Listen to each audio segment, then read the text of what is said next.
Bonjour à toutes et à tous. Aujourd'hui, on constate que la jeunesse est en première ligne des attaques du capitalisme et que notre génération sera la première à vivre moins bien que celle de ses parents. Alors, on constate ça à deux niveaux. D'une part, parce que nos conditions de vie se dégradent. La grande majorité des étudiants sont obligés de travailler pour payer leurs études et au risque de foutre à l'air leurs études. Ceux qui travaillent pas, ceux qui ne font pas d'études travaillent et connaissent ils ne travaillent pas malheureusement à cause du chômage et les emplois précaires forment leur quotidien. Et puis on voit tout un tas de discriminations de toutes sortes avec des contrôles aux faciès et une ghettoisation des jeunes issus de l'immigration.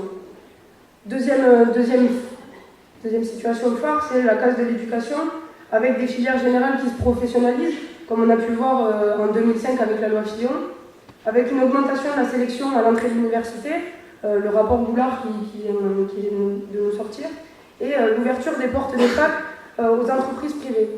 Alors en résumé, on est face à la destruction progressive de l'esprit critique et de l'enseignement qui au bout du compte transforme la jeunesse en une main-d'œuvre corvéable au service du patronat. Alors face à ces attaques et à l'absence de perspective, la jeunesse riposte.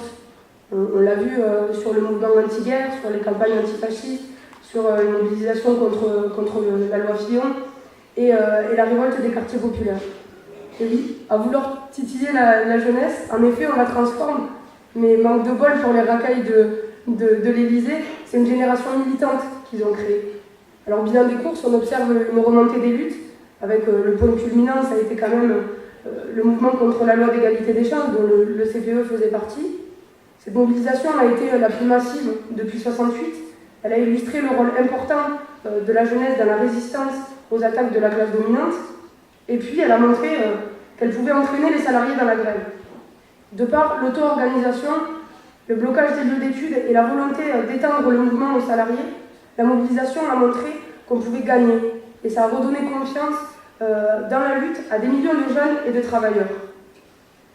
Donc face à ce que nous demandions, mais comme d'habitude, le gouvernement a répondu par la matraque, avec tout un dispositif de répression administrative, judiciaire et policière qui a été mis en place.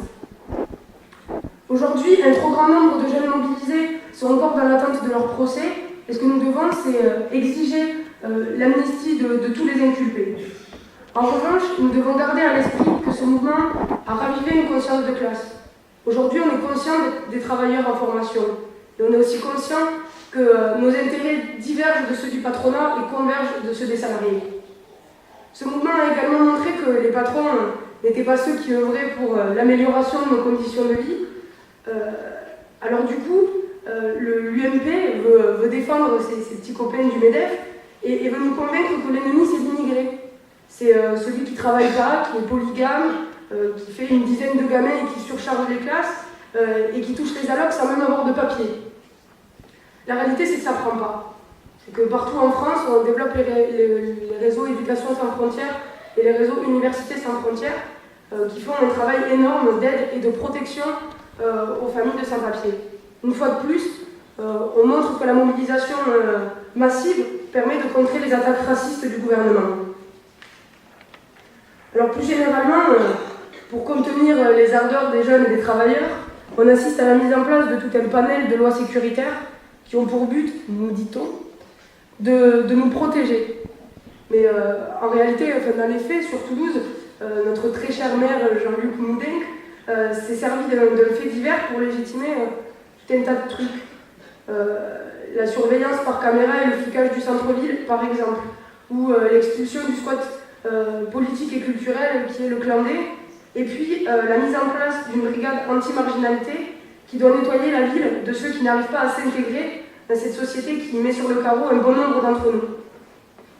Alors face à toute cette politique qui ne nous correspond pas, nous demandons une allocation d'autonomie pour tous les jeunes, un emploi stable pour tous, un service public d'enseignement de qualité, la régularisation de tous les sans-papiers, l'arrêt de toutes les discriminations et provocations policières et l'arrêt de tous les délires sécuritaires mis en place par les derniers gouvernements.